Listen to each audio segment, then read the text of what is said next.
afternoon and good evening to you, the Gundam people of the Tube. Hope you are today, hope you're feeling grand and all is well in your world. Hi there, you wonderful people. Hello!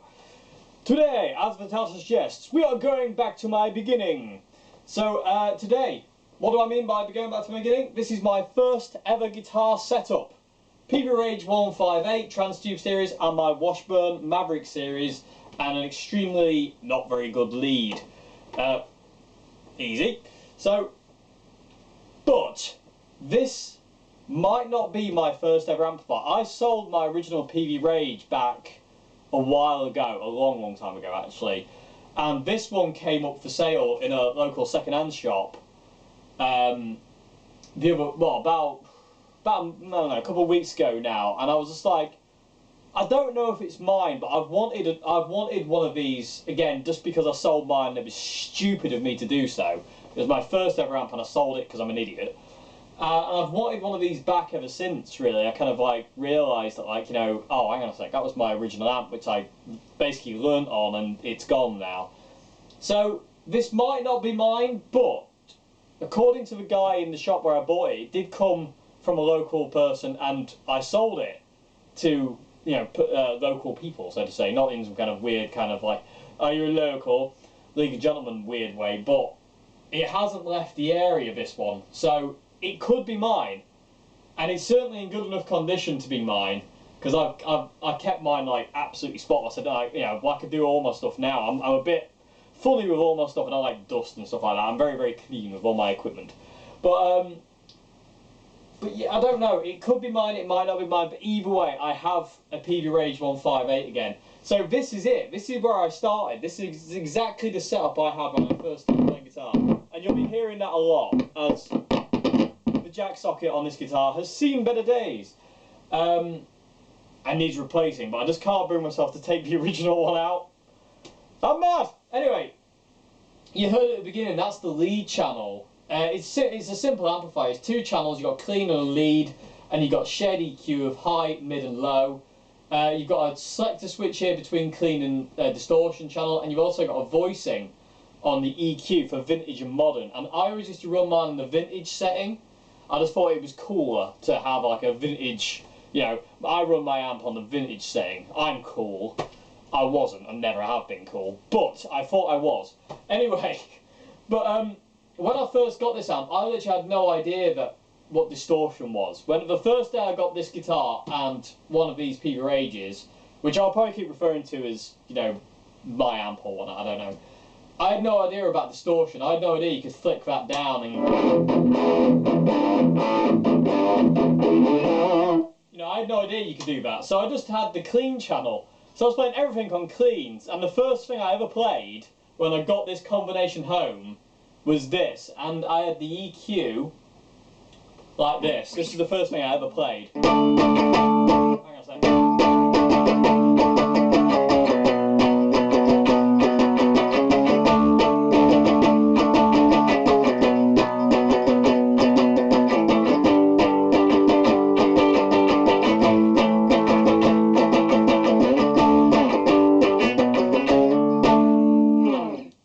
Which is the Undertones Teenage Kicks, and that was the first thing I ever played on this setup. And my dad told me to turn it to 10, so I turned it to 10. And that was the EQ I had. I remember it so clearly as well. It's really mad how clear that is in my mind. But again, I didn't know what distortion was, so I was playing stuff like Basket Case by Green Day on the clean.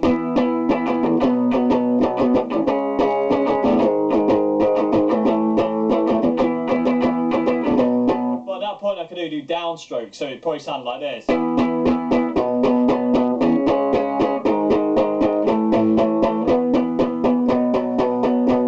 probably sounded more like that.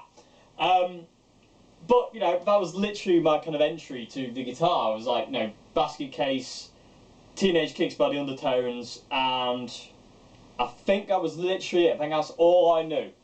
And I'd learned that on my sister's nylon string acoustic guitar, and that was it. That was literally all pretty much, that's all I knew on guitar. And that was it, really. That was it, really. That was the kind of start of it all. And I say that sound is just it just exactly reminds me of exactly how this amp and this guitar sounded the first day I go back, and I thought, wow, that is the coolest thing ever. It's absolutely the coolest thing ever. Because it was, yeah, it really was the coolest thing in the world to, you know, have an electric guitar, especially one that was like this, where it was really small. I was used to playing, like, messing around on my sister's nylon string, which the action was like there, that high, and the fretboard was massive, being a nylon string, and the neck was huge. So to go from something like that to something like this, hey, something like that to this, where it's you know, it's short scale. It was just like, yeah, the best thing in the world. And to hear yourself amplified like that was awesome. And a humbucker, the power of a humbucker, I was like, whoa, that's just the most amazing thing in the world. And it just brings back so many memories, that sound does. I did my first ever gig with this guitar. I actually took this amp, because I had no other amp at the time, about, where are we, May, June... July, August, September, October. I did my first gig 5/6 months after I first started playing guitar, and we did Buck Rogers by Feeder, which was a new song I'd learned, and again, it was all in clean. You know, it was all like that really clunky, mid-rangey kind of sound. But, and I took this amp thinking, oh, I'm going to need my amp, you know, bearing in mind it was like, you know, it was a pretty big club. I had no idea what I was doing. No pedals, this was it. And the guy goes, there was a band on, and this guy says, oh, you can use my amp if you want. And I was like, okay, because he said mine wouldn't be powerful enough, and I took his word for it. I didn't argue. And I went on stage, and there was a Marshall JCM 2000 TSL, the Triple Super Lead, the 3-channel one. I had never seen something so big in all my life, amp-wise. I was like, what is that? That is like ridiculous. And all these dials. And I twiddled with it, pretending I knew what I was doing, and got some kind of sound, which I still remember sounded awful to me back then, and I had no idea what I was doing. Anyway, we played Buck Rogers, and that was hysterical. It was soon after that we did another gig as well, where we needed a PA, and we had no access to a PA system. And my friend, Tom, who I played in the band with, my friend Paul, we had this amp, and we had a 10-watt Marshall. And because this was a louder amplifier, we thought, oh, I know, we'll use this as our PA, and we'll use the 10-watt Marshall as my guitar amp. So we used that that was a PA for my first ever proper gig, and we played for like an hour, and it must have been awful. But, you know, fun. It doesn't matter if it was awful, it was fun regardless. But yeah, the sound of this combination is really cool. It really is. It just brings back so many memories of... especially on the clean channel. And then one day, everything changed. Yeah, and I don't know how or why or what happened, but I decided to flick this switch, which goes from clean to dirty, and I had no idea what it did. No one told me. You know, we didn't know. You know, there was, you know, I didn't have the internet or YouTube or anything like that to kind of tell me, you know, flick that switch down and do this and you'll have distortion. I didn't know that. I was just like, ugh. And I remember exactly where I was and exactly what the day was like and exactly what I was learning to play at the point in time. I was learning to play I Want You Bad by The Offspring. And I was like, what does this switch do? And I had the setting like that. So I had the post gain, it's got pre-gain and post gain. And I had the post gain on 4 and I had the pre-gain up on 10. And I don't remember the EQ I had. I remember the EQ I had when I first got the app, but I don't remember the EQ I had that day because I messed around with it quite a lot. But I just flicked the switch down and just went... and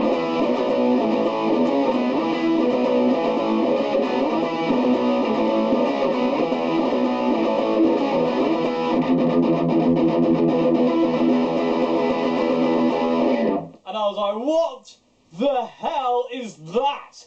That is brilliant. And all of a sudden everything flowed. Instead of just being like, you know, like this, it all of a sudden had a flow to it. And that was it. I don't think I ever went back to the clean channel again. I think that was it.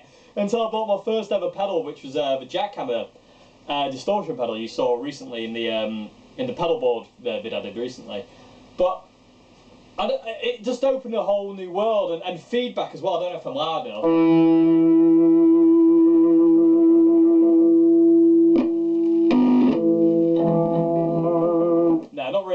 It kind of feeds back, but not really. But that whole thing just kind of opened the doors to loads of things. And I say I never touched the selector switch. I never touched the tone or the volume on my guitar. It was just everything was on 10. And all of a sudden I just found this noise. I was like, wow, what's that? Distortion. And I found out it was called distortion. And I was like, what the hell's that? It was just the most amazing thing. And just the world opened up, and doing stuff like When I Come Around and stuff like that, all of a sudden the sound is so much better.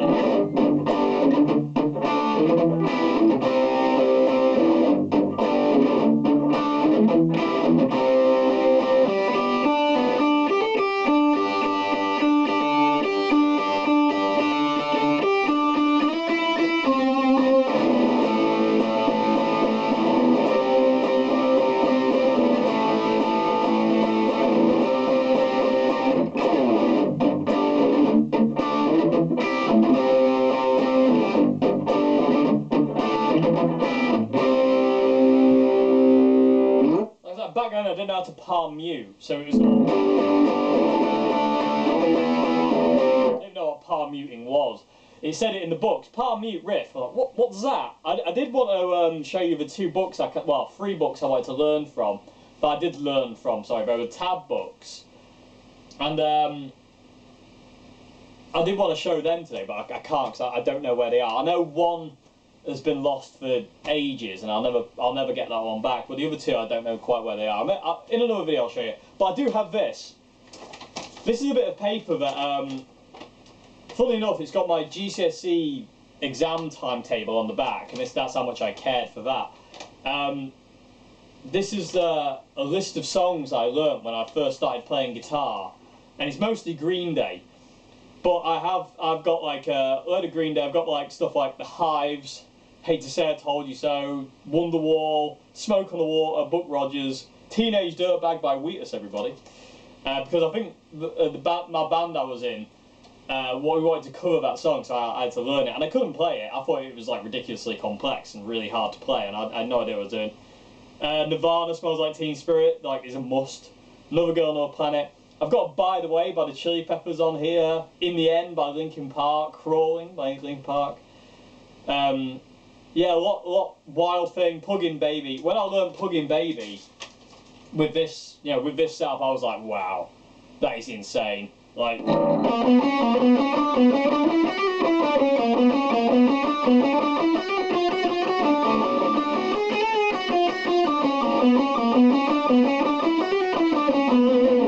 I remember being sat with my friend Paul and my friend Mike in his garage, which is where we rehearsed, and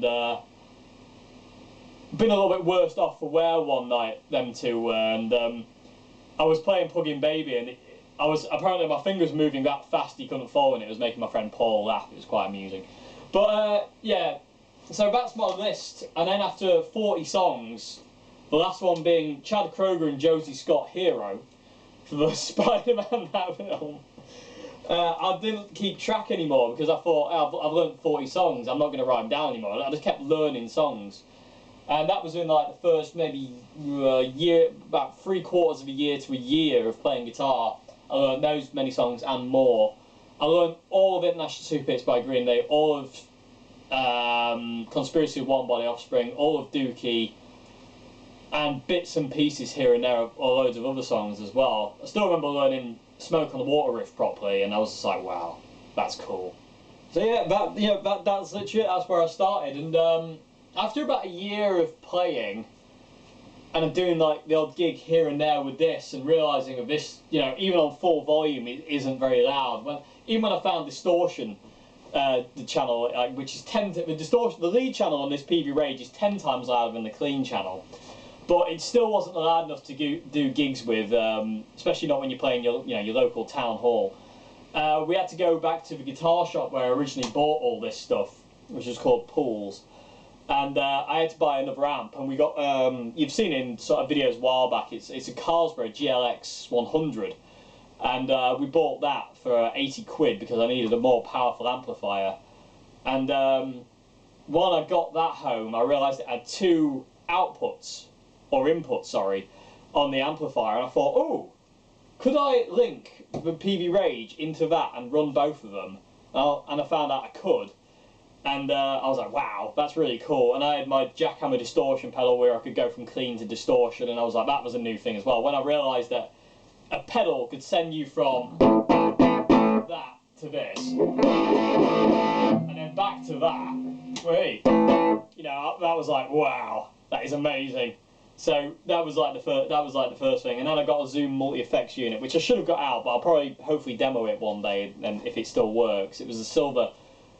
Zoom 606, I think it's called. It's like silver with a pedal on the side. So I had a wah pedal, and then soon after I got a Crybaby, and then I was about a pedal binge side. Anyway, I'm probably boring the pants off you right now, but yeah, like I say, I wanted to show you this. This is where I started. The PV Rage 158 and the Washburn Maverick series. This is it, and a really crappy lead that crackles and buzzes and fizzes, and I say the jack sockets had it on this guitar now. It needs replacing. Like I say, I can't bring myself to do it just yet. But yeah, this is it. This is where I started. Broke the high E string the first day I got this guitar. We had to borrow one of my dad's workmates. We had to borrow a high E string off one of his guitars for a while until I got new strings, which was a long time. And you know, they used to go absolutely black and caked in dead skin and grime and stuff like that. I never used to kind of clean the strings. I didn't know you had to, so they'd get brittle and snap all the time. But yeah, yeah, like I say, it's really cool though. And I say the distortion channel on these things is great.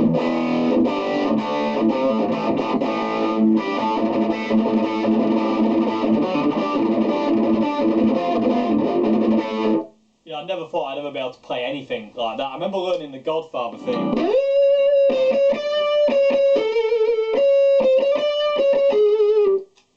That was kind of the first guitar solo I ever learned the Godfather theme, and I learned it from a video of Guns N' Roses live in Tokyo in '91. My friend Paul lent me the video, and Slash was doing this guitar solo where he was doing stuff like this.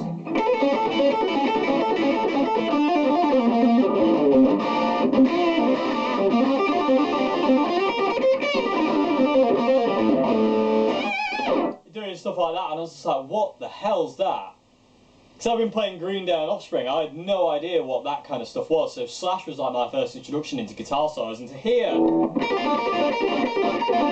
that kind of thing, I was like, what in the name of, I don't know what is that? And that was it, and I learned the Godfather theme by watching that video, and just because it does a real good close-up of his fingers, and I was watching it, and I had no idea he was down-tuned to E flat. So I learned it in standard tuning, which put it in C sharp. No idea what the key was at the time. I just knew what the notes that were right and stuff like that. And it's just really, really cool looking back on it. Really, I really, you know, it makes me very nostalgic for those, you know, to think of like my journey in guitar playing, where it started and where it is now. It's insane that you can kind of, you start one place and you kind of keep going and you end up in another place, and it is really, really cool to look back and kind of reminisce on where you've been. And I thought I would share that today for what it's worth. I mean, I don't know, I probably bored you all to tears with it, but it really is, it's really, it means quite a lot to me to kind of like, you know, to tell you what you know, where this is where I started, and that's the sound, and that's the setup, and you know, that's what I did with the amp and stuff like that. And I gigged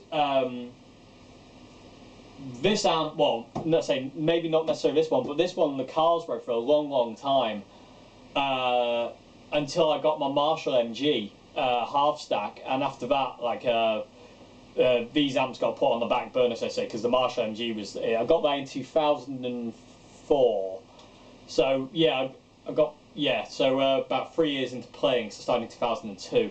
So I got the Marshall MG in 2004, and I basically never kind of went back to the Carlsberg. Every now and again went to Carlsberg, but I never really played this, and that's why I sold it. And I say I regret it to this day, but the fact that this might be mine, and the fact I have one again, kind of fills that void I've had of going, oh, you're an idiot, basically. So I'm kind of happy, and the fact it sounds how I remember it, and it's got certain things that made me go, you know what, it could be mine. There's certain things I remember doing to it, and certain things about it that made me go, you know what, that really could be mine. makes me a lot happy. And it's also a lot smaller than I remember it being. I remember it when I first got it. I remember thinking it's the biggest amplifier in the world. I think it's absolutely huge, like it's massive compared to my CD player, which was about that big. I thought that was big, and then I've got this, and I was like, wow, that's huge. So yeah, for what it's worth, I just thought I'd show you this today, have a bit of a talk about it. Yeah, a bit of a blast from the past, to say, with my list of songs that I learned. What's that dated to? I don't even know what I was dated to.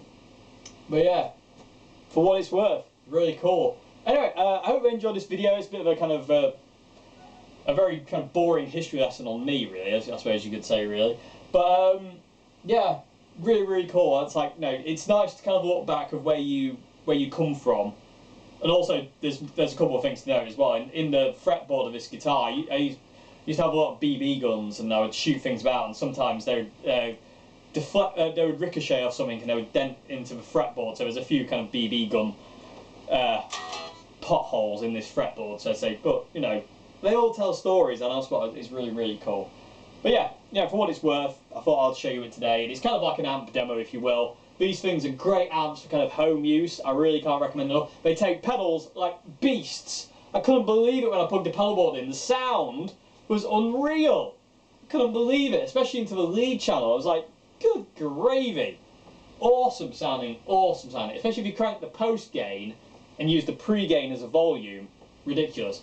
And also loud enough for like a jam session, easy loud enough. Like, maybe not drum kit, but if you're kind of like jamming with just like messing around at home for a jam session with a couple of guitars, then easy loud enough.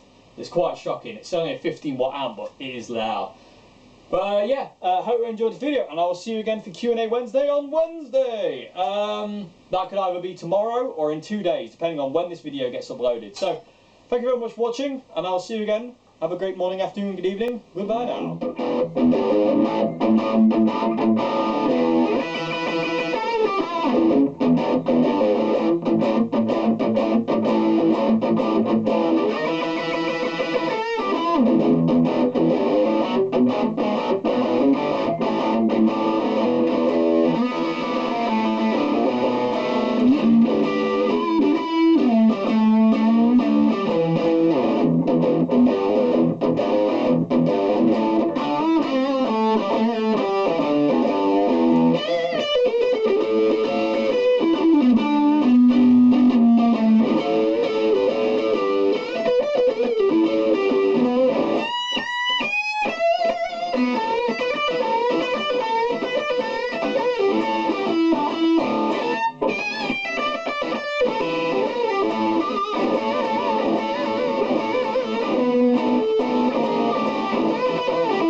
One more thing, in the comment section below, tell me what you learned on. Tell me what was your first guitar and what was your first amp, because I would love to know.